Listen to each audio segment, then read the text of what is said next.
¿Qué tal? ¿Cómo le va? Muy buenas noches. Ya que estamos todos juntos aquí en nuestro estudio de Canal 11, lo invito a que mediante la imaginación hagamos algo que es absolutamente imposible. ¿Sabe qué? Acelerar el paso del tiempo. Imaginemos que es domingo, que estamos llegando a Bellas Artes y que queremos sumarnos al muy merecido homenaje que va a recibir uno de nuestros grandes escritores, ensayista, traductor y desde luego poeta, Jaime Labastida. Nos estamos adelantando a ese homenaje aquí, donde justamente lo tengo frente a mí, y estoy muy contenta de darle la bienvenida y darte la primera felicitación, Jaime. Muchas gracias, Cristina. Más contento estoy yo de estar aquí. Muchas gracias. Bueno, es un homenaje muy especial. Primero, 3 actores van a leer 20 de tus poemas elegidos por Miguel Sabido, a quien tanto queremos todos. Así es. Incluso puedo adelantarte que no sé en qué consista, llamémoslo así, espectáculo. Miguel me dijo que quería mi opinión sobre los textos que había seleccionado y yo le dije que no quería intervenir en absolutamente nada y que lo dejaba en entera libertad de hacer lo que él quisiera. ¿No sabes qué van a leer? No, no sé. ¿Cómo lo van a leer? Tampoco te lo han dicho. Creo que más bien lo van a actuar. Me parece, y esto sería fantástico, que es una forma de revivir aquella idea fantástica de Juan José Arriola, poesía en voz alta. Y es esto. Y si esto funciona, como supongo que va a funcionar, debería hacerse no solamente con mi poesía, sino con la de tantos grandes poetas. Sí, porque además uno escuchando la poesía afina el oído. Por supuesto. Es una maravilla, yo creo que es una experiencia única que podemos tener. No es la primera vez que recibes un homenaje en Bellas Artes. En 2009 lo tuviste también. Fue de otra índole. Sí, ahí celebraron, digamos, mis 70 años de vida y me otorgaron la Medalla de Oro de Bellas Artes. Bueno, pues mañana vas a tener algo así como el domingo, una especie de medalla de oro, que será la presencia de todas las personas que te conocen, que te leen, que saben que eres el presidente de la Academia Mexicana de la Lengua, que eres el director general de Editorial Siglo XXI y que eres un hombre que ha dado sus mejores colaboraciones pues, a nuestros mejores también suplementos culturales.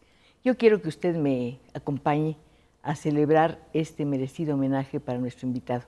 ¿Por qué no llega aquí a nuestro estudio a través de nuestras líneas telefónicas y nos dice si lo ha leído, lo que piensa de su trabajo y si le agradece ese magnífico ensayo, no sé cómo llamarlo realmente, acerca de Humboldt, que es un libro precioso. Muchas gracias. El que tenía por aquí, pero ya lo dejé en el estudio. En fin, vamos a pasar justamente a lo que estamos celebrando esta noche, este homenaje. ¿La palabra te gusta? No, e incluso lo acepté porque me dijeron que no se trataba de un homenaje, que el homenaje se hacía para con los muertos. Entonces yo dije, muy bien, es un espectáculo. Incluso me parece que no se utiliza la palabra homenaje, sino que se dice algo así como el rostro solar, un diálogo con Jaime Labastida, en fin, me parece mejor. Soy enemigo de homenaje, sobre todo en vida. ¿Va a haber oportunidad de que el público dialogue contigo? No tengo la menor idea, Cristina. Y es una aventura maravillosa, sí, ¿no?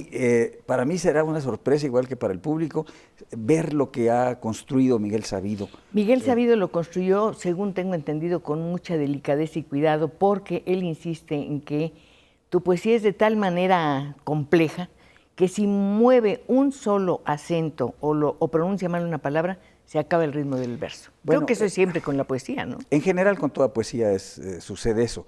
Lo que me asombra, digamos, es el entusiasmo que ha puesto Miguel Sabido y el que haya llamado a 3 actores de primera línea para que ellos actúen. Me parece que no van a leer, sino que habrán aprendido de memoria lo que van a decir ahí, porque habrá música, habrá luces.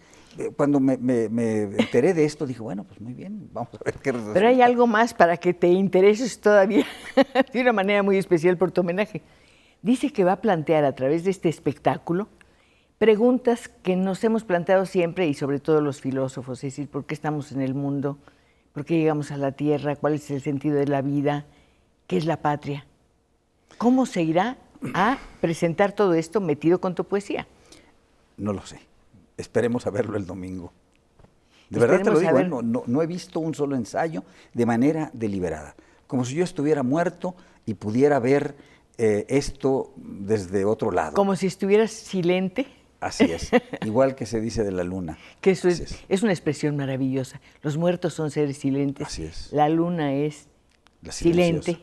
Y la poesía viene del silencio también. Así es. ¿Cómo es el silencio de la poesía? ¿Cuál es la diferencia? Yo creo que si vamos en un sentido profundo, hay dos sentidos del silencio en la poesía. Lo mismo que en la música, uno, digamos, de carácter simple, que es el ritmo que las palabras tienen en la música y en la poesía, y por eso se dice que hay silencios en música.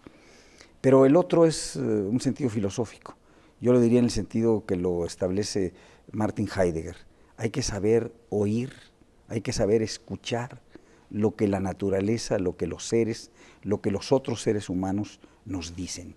Y para eso hay que dialogar también con ellos, aún en silencio. Hay que saber interpretar el silencio. Hay que saber interpretar el silencio. Saber qué nos dice el silencio. Tú decías que para ti el silencio es tocar lo más profundo del ser, lo más profundo de su existencia. Desde luego que es así. Cuando uno entra en sí mismo, en aquellos versos hermosísimos de Aldana, quiero entrar en mi interior hombre, saber dónde está, qué hace o qué se ha hecho, entrar en el silencio de mi pecho, dice él.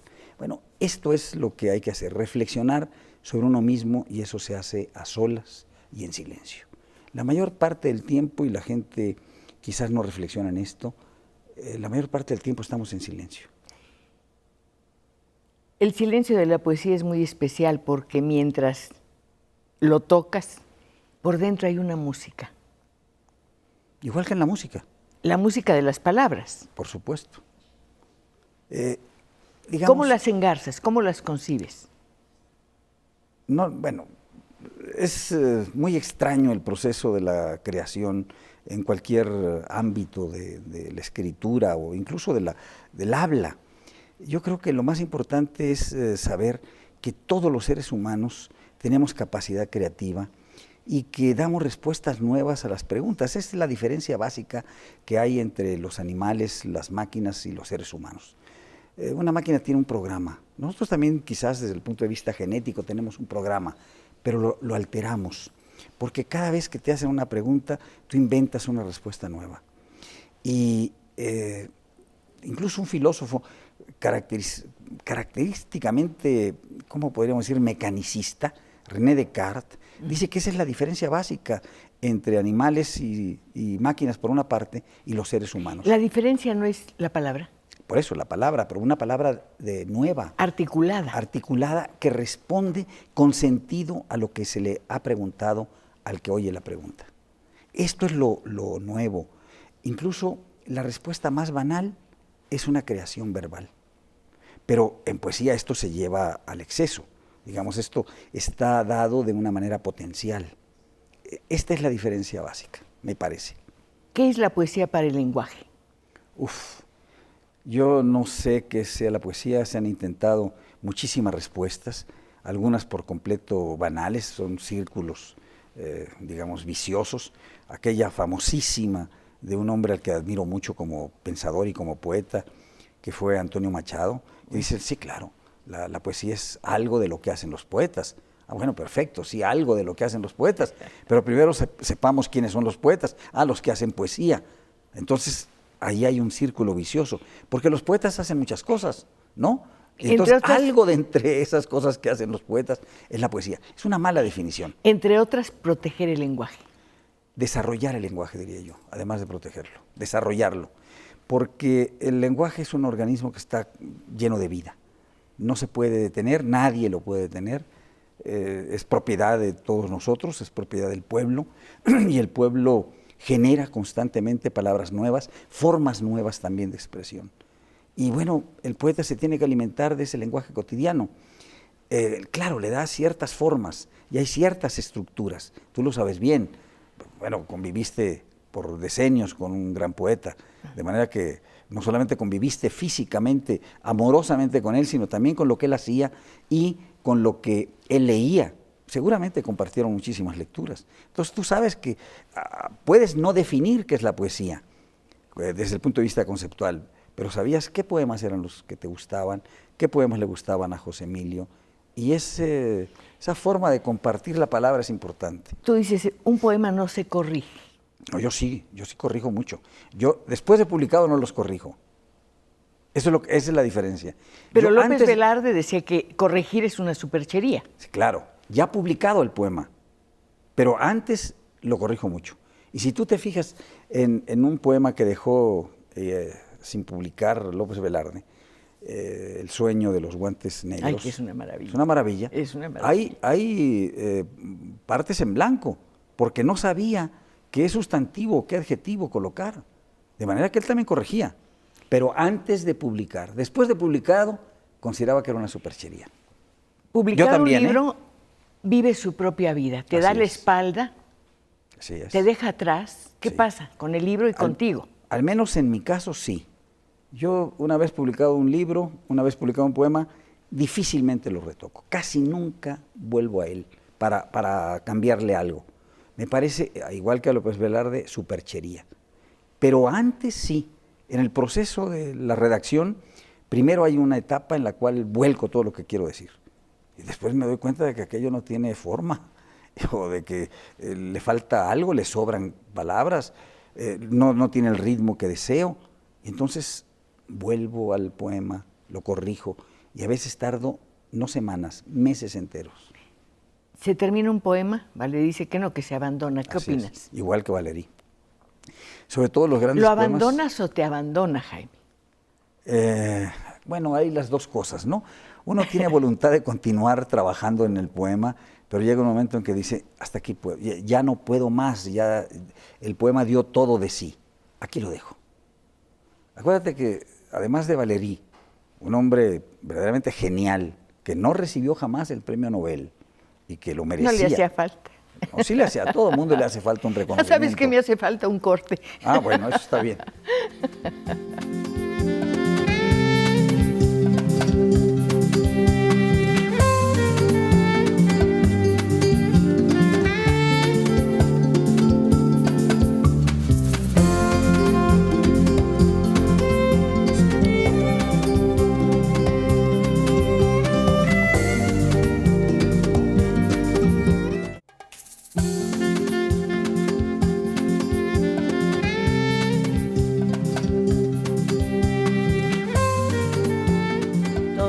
Esperando el homenaje a Jaime para el domingo. Habrá muchas preguntas, habrá poesía y habrá un público que lo ha seguido, que lo quiere, que lo respeta y que desde luego lo ha leído. Ya le hicimos una pregunta, ¿qué significa la poesía para el lenguaje? Ahora le quiero hacer otra. ¿Cuál es la función del poeta en una sociedad como la actual? Digamos que lo más importante a mi juicio es que escriba bien y que haga buena poesía, y que exija de sí mismo con todo rigor el máximo que pueda dar. En primer lugar, puede tener, además de esto, una actitud adecuada como ciudadano, pero eso yo creo que nos corresponde a todos, no solamente a los poetas. No creo que sea lo característico del poeta el ser un buen ciudadano, hay grandes poetas que no lo han sido. Pienso en un Rimbaud.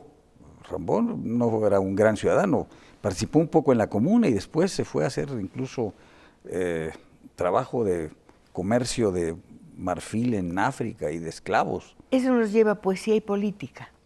Sí. ¿Son compatibles? Son compatibles siempre y cuando el poeta, ¿tú te refieres a lo que hace el poeta en la poesía? El mensaje. Si hace poesía política. Que quiere comprometerse con una causa y ponga a disposición de esa causa la poesía. No siempre, y la mayor parte de los poemas que uno pueda leer hoy, que tienen esa causa comprometida demasiado visible, son poemas fallidos. Es lo que se llamó durante un tiempo aquella exigencia del realismo socialista. ¿Pensarías en Neruda en un caso en, particular? en un cierto Neruda. A eso me refiero. Sí, claro. Es decir, el gran Neruda, a mi juicio, es el Neruda que escribió Residencia en la Tierra. Ese es un poeta fuera de serie, de primera línea. En el canto general hay grandes poemas, grandes trozos de poemas que Despierta el leñador, Alturas de Machu Picchu. Es maravilloso. Pero otras son meramente discursivas, pues pertenecen más bien al ámbito de la prosa, de la arenga política. Bueno, pero hay malos poemas con cualquier tema. Se hace mal poema con tema político, se hace mal poema con tema amoroso. No es el tema en sí. La poesía es un género muy difícil de calificar. El más difícil de todos. ¿Qué es la buena poesía? Por una parte, y por otra, hay una poesía bonita, entre comillas, que es muy inquietante. Sí, bueno, empecemos por esta última parte. La poesía bonita es una poesía ligera, es una poesía muy alegre. No se puede desdeñar. ¿Cabe la alegría en la poesía? Por supuesto que sí. Es decir, tú lees a Góngora y sientes ahí alegría. La transparencia del aire. Por supuesto. Sí. Y lees a García Lorca, algún García Lorca, digamos, el de Cancionero Gitano, Romancero Gitano, es un poeta alegre. Pero hay otras partes de Poeta de Nueva York, de García Lorca, que son terribles y muy duras. Críptico, en cierta forma. Por supuesto. ¿Alegre es optimista, Jaime? No necesariamente. Yo creo que se puede ser alegre y al propio tiempo tener la conciencia de la realidad de la vida que nos conduce necesariamente hacia la muerte. De manera que puede uno ser alegre sabiendo que se sufre. Es decir, no la alegría que provoca el sufrimiento, sino saber que la vida está hecha de estos contrastes imposibles de soslayar. Pero me preguntabas también qué era buena poesía. Sí, es difícil. Muy difícil, muy difícil. Generalmente uno dice, bueno, mis poetas preferidos son estos, mis poemas preferidos son aquellos, estos versos me satisfacen por encima de todos los demás. Pero decir cuál es buena poesía, además cómo cambian los criterios y el sentido del canon. Cambia el criterio porque uno cambia. Lo que leíste en un momento de tu vida y te pareció fascinante, lo lees en otro y dices, esto no me dice ya nada. Y sin embargo, hay determinados poemas y determinados poetas que te han satisfecho y te satisfarán a lo largo de toda tu vida. Absolutamente. Yo, Machado, donde me lo pongas. Yo publiqué hace muchos años, en 1969, y aquí precisamente en ediciones del Politécnico, que luego no se siguieron haciendo, cuando fue el director de difusión cultural, Antonio Rodríguez, aquel gran crítico de arte, y era muy, muy buen amigo mío, me pidió que hiciera una antología de poesía. Y ahora la he revisado y la voy a volver a publicar, ampliada. Puedo decirte que los poemas que seleccioné entonces, hace de esto, ¿qué? 45 años, me siguen pareciendo extraordinariamente buenos. Hablando de antologías, piensa en la antología Laurel.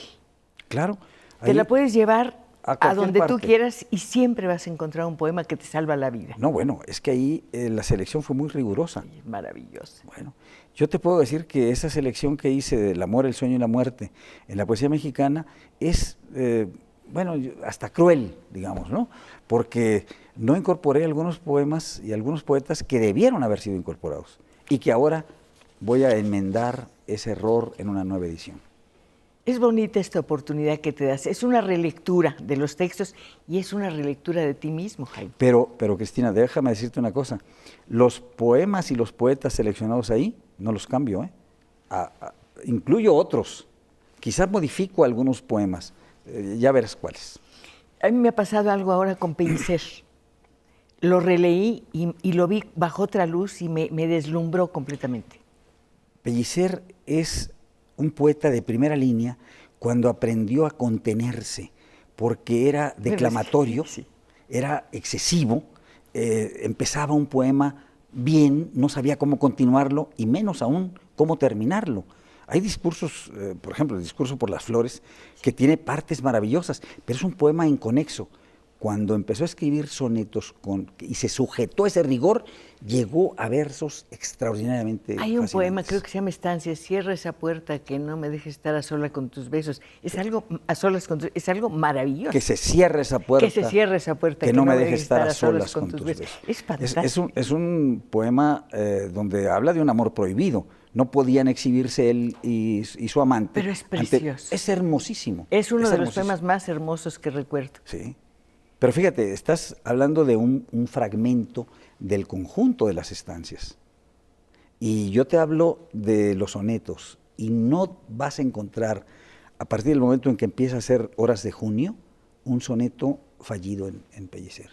Son verdaderamente extraordinarios. Es un género muy exigente, muy difícil. Muy difícil. Se requiere buen oído siempre en la poesía. Así es. Hay quien piensa que suene bonito es poesía, Bueno, o que el ripio es poesía. Debe haber, desde luego, eufonía. No quiero decir que suene bonito. Es decir, lo primero que hay que saber es que determinados versos son hermanos fónicamente entre sí. Los versos de sílabas impares, eneasílabos, endecasílabos, tienen una armonía, suenan bien cuando los pones juntos. Si lo combinas con un dodecasílabo o un decasílabo, suena mal. Entonces, es una cosa muy sencilla, pero hay que aprenderla.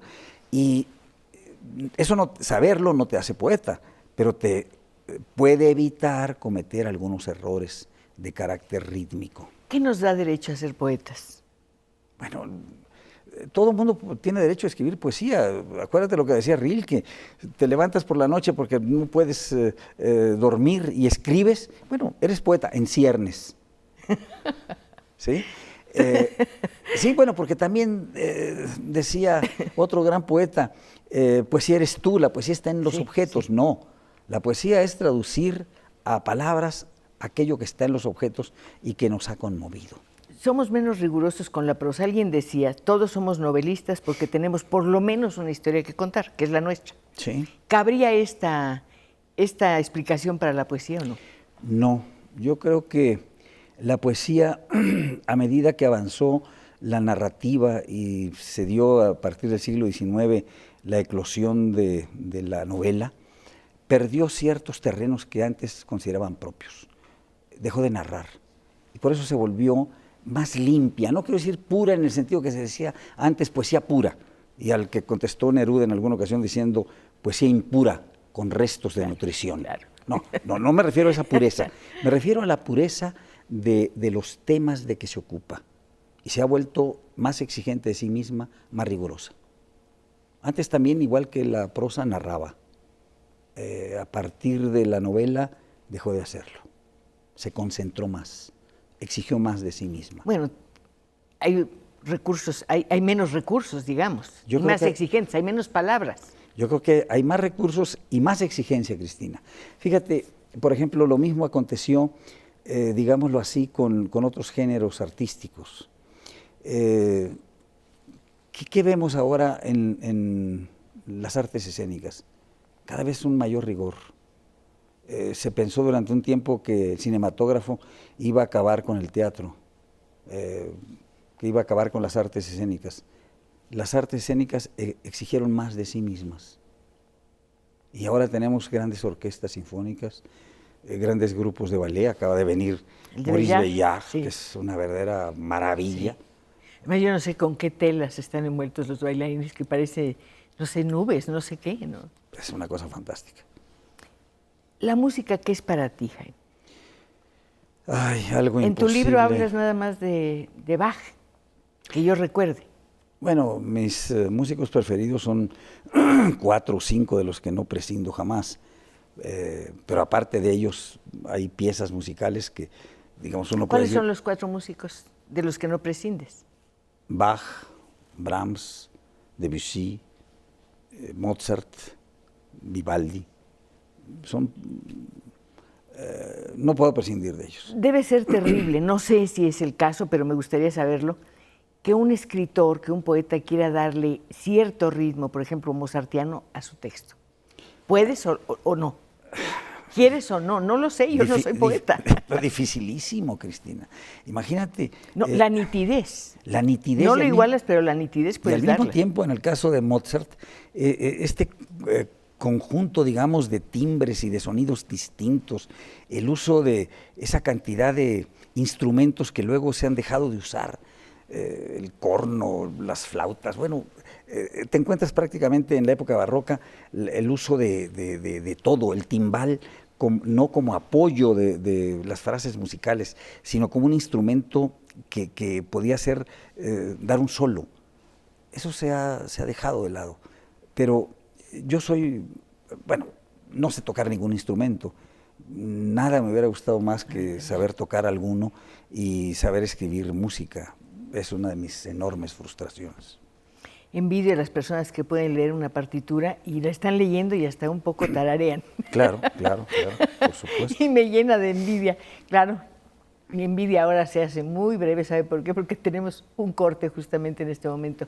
Vamos a él y enseguida regresamos para escuchar la voz de usted y desde luego la voz de nuestro maravilloso invitado.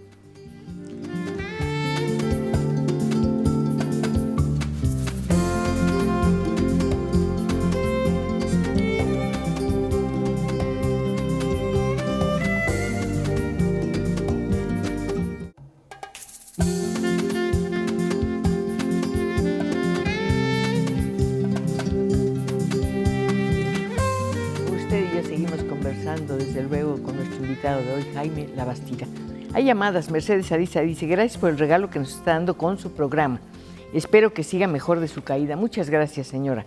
Pablo Jaime Mendoza, que Dios bendiga al doctor Labastida, porque personas como él, a pesar de mi avanzada edad, me hacen caminar con fe y esperanza hacia mi encuentro con la eternidad. Lo admiro y lo respeto mucho. Muchas gracias. Está diciendo algo maravilloso. Magnífico. Es un mensaje que yo creo que vas a guardar, ¿verdad? Claro. Como todos. Miguel Ángel Manzano, quiero felicitar a la señora Pacheco y al doctor Jaime Labastida, que fue mi profesor en la Facultad de Filosofía y Letras. Me gustaría que publicara de nuevo, cuenta el libro El amor, el sueño y la muerte en la poesía mexicana. Justo es al que me referí. Exacto. Voy a volverlo a publicar en una edición más amplia. Margarito, quiero felicitar al doctor Labastida por su programa, su eminente trayectoria y su gran conocimiento como dramaturgo y filósofo. Yo soy profesor en la Facultad de Filosofía.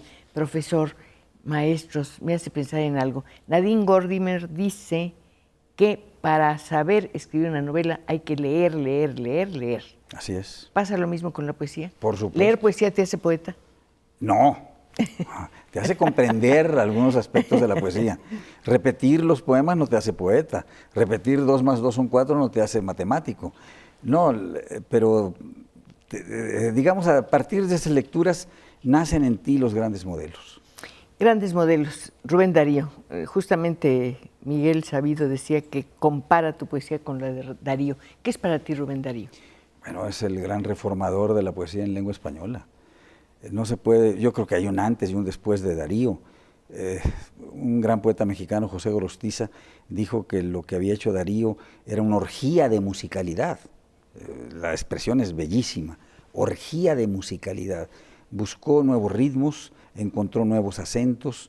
Algunos de sus poemas pueden ser banales, parecen aspectos de carácter, digamos, totalmente superficial, los cisnes, la princesa, está triste que tendrá la princesa, pero por dentro, él mismo lo dijo, que él tenía que le desagradaba que lo consideraran meramente un literato. Y dice, ¿cómo es el verso? No sé qué más, dice, y sin literatura, si hay un alma sincera, esa es la mía. Así. Bueno, es un poeta verdaderamente. Yo soy aquel que ayer nomás decía el verso azul y la canción profana.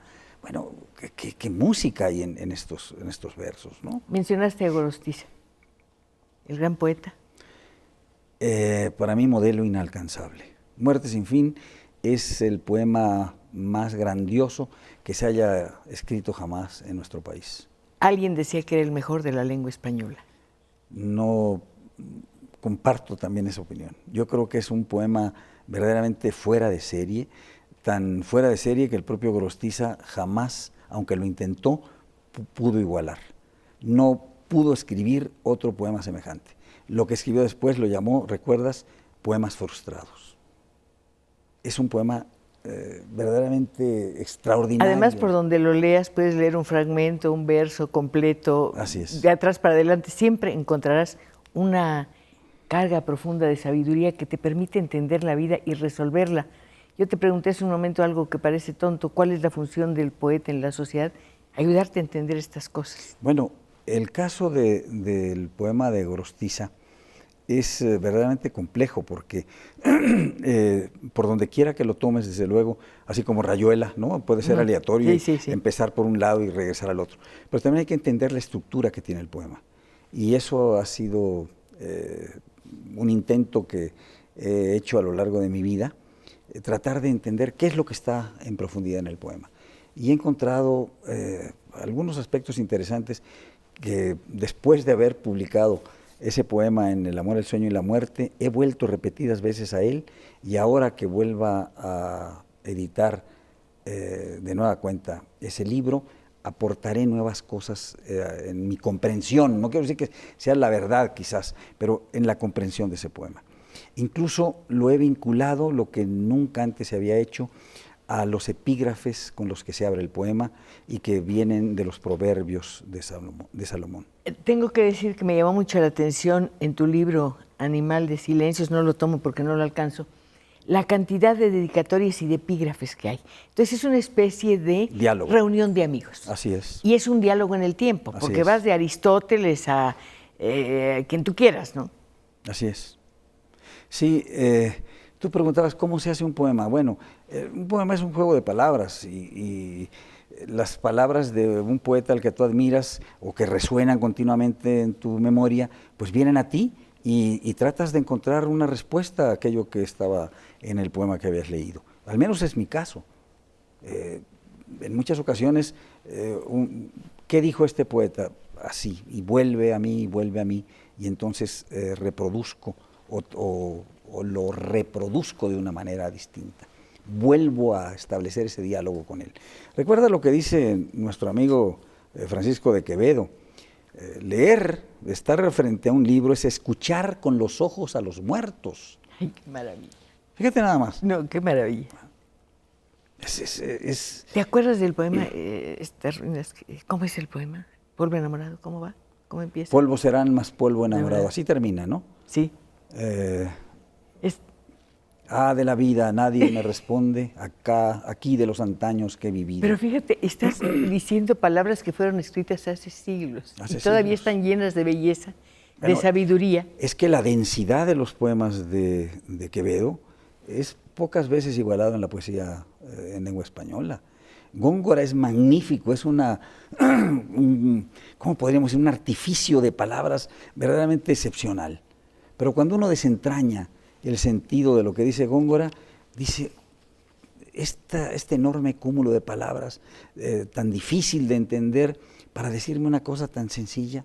Por ejemplo, era del año la estación Florida. Cuando el mentido robador de Europa. El sol, todos los rayos el sol, todos los rayos de su frente. No, ¿sí? El sol, todos los rayos de su frente. No. Ya no, sí.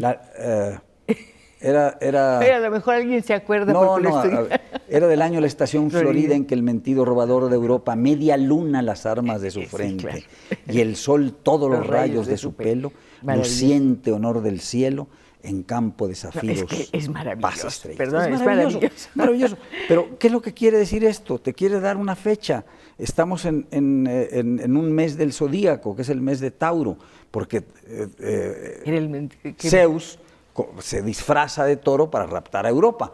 Bueno, y entonces en la noche hay media luna y durante el día pues es el estío, ¿no? Es la primavera. No estío. Hay un calor enorme en el firmamento. Y por la noche el toro pasa estrellas, en campo de zafiros. Bueno, es una imagen bellísima. Bellísima, pero el sentido es banal. En cambio, lees a Quevedo y dices, he quedado, ¿cómo dice? He quedado presente sucesiones de difuntos. Bueno, ahí hay una densidad verdaderamente increíble y tienes que volver una y otra vez a ¿Se ha leer dicho ese poema. todo? No. ¿Se habrá dicho todo? No. Cuando piensas en Quevedo, por ejemplo, dice uno, pero ¿ya qué haces, no? Bueno, ni la naturaleza, ni la sociedad, ni la vida, ni el lenguaje se detienen. Un gran poeta, Rilke, dice en algún gran poema suyo que la mujer, así dice, ha madurado en Mona Lisa como un vino. Es hermosísimo verso, ¿no? Bellísimo. La mujer ha madurado en Mona Lisa como un vino. Y luego dice, ya no debiera existir ninguna nueva hembra, porque ninguna nueva hembra nada nuevo agrega. No, bueno, todas las mujeres son diferentes, por fortuna. Alguien, perdón que te haya interrumpido, dime, alguien dime. le dijo a un escritor, no puedo recordar ahora, esto es terrible porque todo se ha dicho. No. Y la respuesta es, hazlo nuevo. Hazlo nuevo. Además, la vida te plantea siempre cosas nuevas, la vida está en movimiento. Pero finalmente, Jaime, hay temas muy limitados, el amor, El la sueño y muerte. la muerte. Exacto, eso es todo. Son los grandes temas, pero la manera de tratarlos es siempre distinta. El Es decir, punto de vista, Bueno, la más, perspectiva desde el cual vas a enfocar el tema. tú dijiste, leemos más, cambiamos a lo largo de los años, somos diferentes y acudimos a los poemas que habíamos leído en nuestra juventud y los vemos con ojos distintos. Somos nosotros distintos, la sociedad misma cambia. Entonces de pronto dices, ya no me satisface esto que se dijo, hay que decirlo de nuevo. Tomo un verso de Quevedo, dialogo con él, escribo algo nuevo. Yo creo que eso es necesario y además continuamente lo hacemos. Continuamente lo hacemos. Todo está dicho. Involuntariamente. Además, porque es la carga interior que llevas y que está formada de muchas lecturas y de muchas experiencias y de lo que vives simplemente. Y la carga de creatividad que todo ser humano lleva consigo.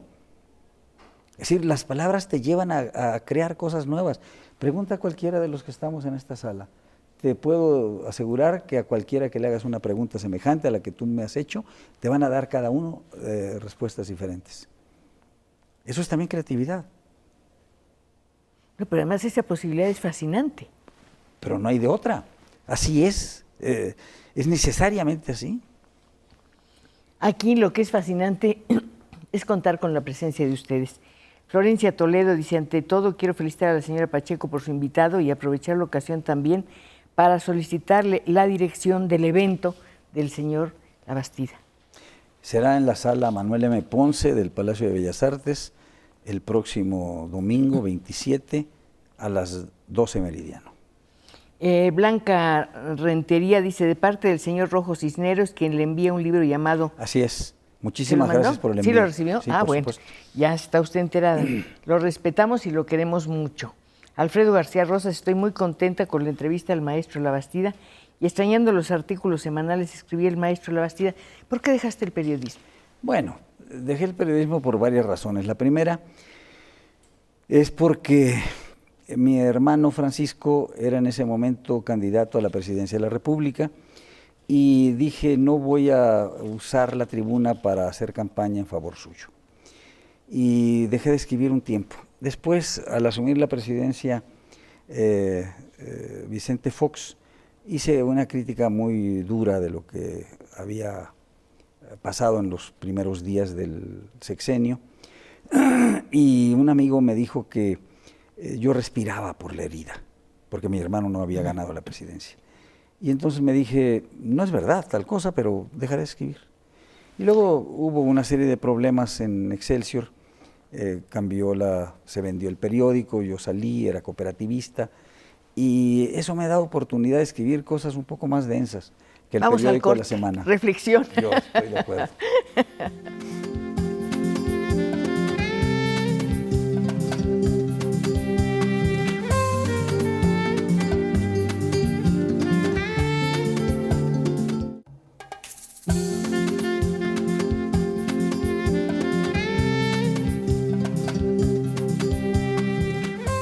Es maravilloso pensar cómo se van enlazando las cosas. Un escritor nos lleva a otro. Héctor Calva dice, ¿me podría decir, Jaime Labastida, cuál es la opinión que tiene del escritor Enrique González Martínez? Fue uno de los poetas que me formó siendo yo muy joven. Era el poeta preferido de mi padre. Los dos fueron médicos y los dos oriundos de Guadalajara. Y mi padre leía y releía continuamente a González Martínez, sobre todo a partir del momento en que murió mi abuelo.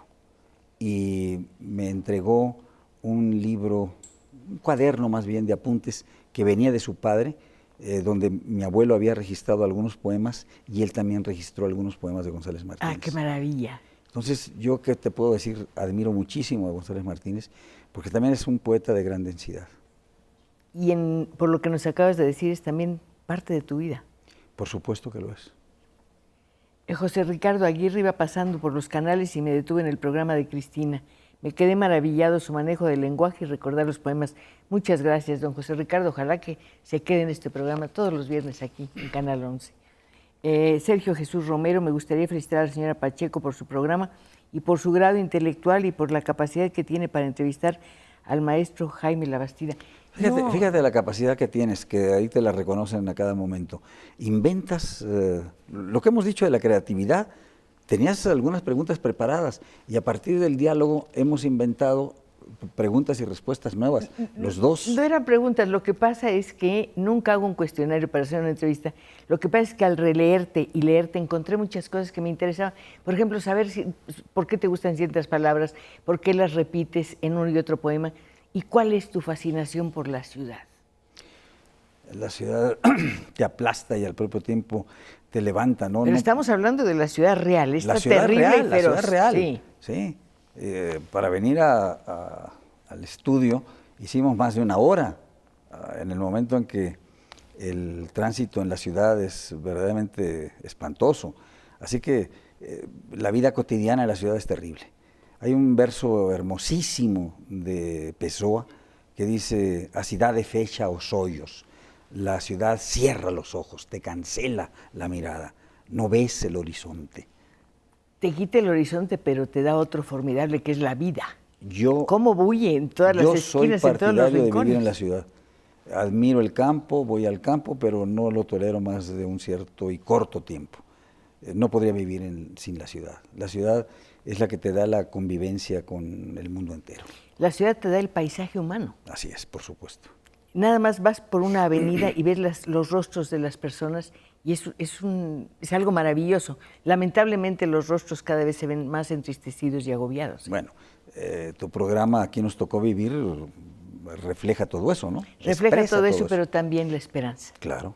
En medio del desastre la gente sonríe y dice: hoy le doy gracias a Dios porque me levanté temprano o porque me recordé, que es una expresión que a mí me encanta. Acuérdate de aquella estatua que está en la Alameda, malgré tout, sí. A pesar de todo. Sí. Me tendré que levantar a pesar de todo. Y las cosas suceden, la gente dice, suceden porque tienen que pasar y voy adelante y tengo la vida. Así es. Que eso es maravilloso.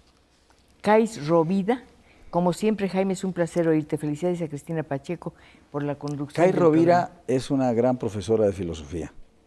Es una mujer ya de edad, pero con un entusiasmo y una alegría de vivir muy envidiable. Y una investigadora de primera línea sobre la filosofía y la historia de la filosofía en México. Si les inyecta a sus alumnos la alegría de vivir, yo creo que es una gran persona. Fue la tercera persona que recibió la medalla Fray Alonso de la Vera Cruz de la Asociación Filosófica de México. Mónica Prieto, hablo para felicitar al maestro Jaime Labastida, me gusta escucharlo mucho, me gustaría que nos dijera si tiene alguna próxima fecha en Guadalajara. Voy a dictar una conferencia sobre la lengua y la Academia Mexicana de la Lengua en el mes de septiembre. Y luego, desde luego, estaré en la feria. Estela Buendía, quiero decirle a la señora Pacheco, gracias por presentar poesía, poetas y escritores, ya que son los que alimentan el alma. Estoy muy emocionada y lo único que le puedo decir es que siga presentando a estas personas. Le agradezco infinitamente rescatar la cultura a través de sus programas. Jaime, la poesía está presente en la Ciudad de México. Ahorita que hablábamos de la ciudad, siempre pienso en estos personajes que venden libros en el suelo y nunca falta el declamador sin maestro. No me digas que no lo leíste. Sí, claro, claro. Esa es una de las grandes tristezas. Es una maravilla. No, pero me refiero a otra cosa. Iba a decir otra cosa. Es una de las grandes tristezas de la educación actual. A veces era muy cursi, si se quiere, pero había concursos de declamación. Eran maravillosos. Eran horribles en un sentido, pero preciosos en otro. Por eso. Oye. Había clases en las cuales uno leía en voz baja, pero luego otras en las que leía en Se voz llamaba alta. lectura en silencio. Lectura en silencio, pero era una lectura de comprensión. Claro. Y ahora veo que en algún programa se exigió en el sexenio anterior determinado número de palabras por minuto. Eso me parece una verdadera barbaridad. En el periódico sale un anuncio. Si quieres leer más rápido, sigue este anuncio. Yo quiero preguntar cuánto puedes entender si lees palabras por Pero segundo. no solamente entender, cuánto puedes gozar la poesía. Estamos hablando de poesía. Para nada. La poesía se tiene que leer con lentitud, saborear las palabras, encontrar en ellas su ritmo, su peso específico, su densidad. No puedes leer con rapidez. Todo esto de la lectura dinámica con los dedos y demás es una verdadera Pero barbaridad. eso es un poco como para aprenderte a manejar la computadora o algo así, ¿no? Bueno, sí, pero Manuales para hacer algo, Sí. léelos rápido. eso no conduce a nada. Dice Víctor González, me gustaría que el invitado pudiera recomendar algunos libros de poesía. Bueno, a lo mejor dice Poesía en Movimiento y a lo mejor dice El Laurel. Me parecería muy bien. Yo creo que hay antologías, si es lo que quiere acercarse a poesía mexicana y a poesía en lengua española, podría empezar por esas, ¿no? Poesía en Movimiento es un libro que sin pretenderlo se ha convertido poco a poco en una referencia, es un libro casi canónico, está redactado, está organizado, al contrario de cómo se organizan todas las antologías empiezan por los poemas y los poetas más antiguos y terminan con los recientes, y aquí la audacia fue al revés, ¿no? Empezó con Homero Aridgis y con José Emilio, el tercero fui yo y luego los demás, y terminó, si yo recuerdo bien, con López Velarde. De manera que esa inversión fue una audacia de los compiladores. ¿Qué sería ¿no? de nosotros sin López Velarde? Perdón la chocante pregunta. Para mí el gran López Velarde está, como lo dijo en alguna ocasión Villaurrutia, en los poemas más desgarrados que escribió, los poemas de amor imposible a Fuensanta. Hermana, hazme llorar. Hazme llorar, hermana, y tu piedad cristiana, todo eso. Dame todas las lágrimas del mar, que es Dame un todas las lágrimas del mar. maravilloso. Pero tiene un poema, cuando ve a Fuensanta moribunda, que se llama Hoy como nunca, que es un poema desgarrador, terrible, maravilloso. Y poco antes escribe otro que se llama Hormigas. Ah, bueno. Y ese Hormigas es un poema en donde López Velarde, dejando a un lado toda la piedad cristiana, le dice que la lengua de Fuensanta parece una réproba llama saliéndose de un horno. O sea, los dos se consumían en la pasión sin poderla realizar. Y dice, deja caminar a mis hormigas camino de tu boca. Bueno, entonces, ese para mí es el gran López Y el sueño Velarde. de los guantes negros. El sueño de los guantes negros, que no terminó por desgracia, ¿no? Pero ese es el poeta complejo, el poeta desgarrado, el que me interesa más. No el de Suave Patria. Yo quisiera gozar del caldo de haba, pero ¿qué? La conservera de las guayabas. Es precioso, ¿no? Si yo no soy un hombre casto, yo quiero ser un hombre... Quería ser casto y no podía. Sí. No podía. Víctor González, me gustaría que el invitado pudiera recomendar otra antología. Bueno, yo creo que esas dos lo van a conducir a otras más, ¿eh? Tú hiciste una antología de cuento con Antonio Rodríguez, sí. pero no se publicó jamás. Se envió... Porque lo busqué y me dijeron, no, para nada. Yo vi la nota. No, se envió a una editorial alemana, era para que se publicara en Alemania, y no sé por qué razón jamás se publicó. Gabriel dice, ¿qué opina de un poeta michoacano que se llama Manuel María Ponce? Es un gran poeta, fue miembro también de la Academia Mexicana, un sacerdote, también muy desgarrado. Lo conocí cuando yo tenía 20 y tantos años, 24, 25 años, era moreliano, un poeta muy fino. ¿Cómo se llama el de Campanas de la Tarde? Ahorita se me olvidó que Francisco González León. Que yo creo que es uno de los grandes libros. Sí, también, maravilloso, que influye, que le da ciertos temas a López Velarde. Es que lo recordé porque pensé en este poeta michoacano. ¿Es de ese tipo?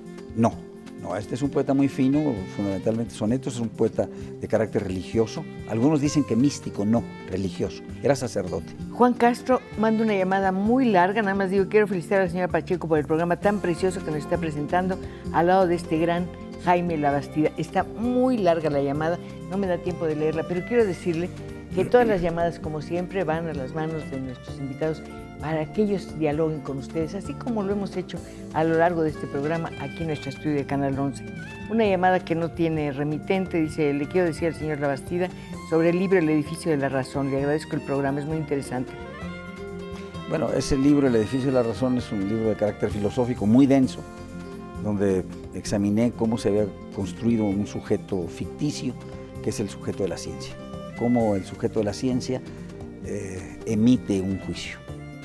Nos queda un minuto. Carlos Vela Beltrán: me gustaría felicitar a la señora Pacheco por su programa, ya que tiene una manera muy original de entrevistar. Se adapta a la persona que está entrevistando. He visto varias entrevistas y me han gustado. ¿Sabe qué? No solamente me adapto, sino que trato de aprovechar lo más que puedo. Yo no estudié mucho, entonces tomo estas clases o estas conversaciones como un encuentro amistoso, pero como una posibilidad magnífica de aprender. Yo creo que la entrevista es un género formidable para eso. Bueno, todo lo has llevado a un cúmulo de perfección. No, No, de verdad, de verdad. Nos tenemos que decir adiós ya tan pronto. ¿Vas a volver? Si me invitas, con muchísimo gusto. Lo haré muy pronto. Muchas Me gracias. habías amenazado con que íbamos a hablar algo respecto de la Academia Mexicana Porque hago de la Lengua. trampa y así vas a regresar. Bueno, pues, de acuerdo. Nos vemos el viernes para seguir conversando. Hasta entonces, ¿ves qué tramposa soy?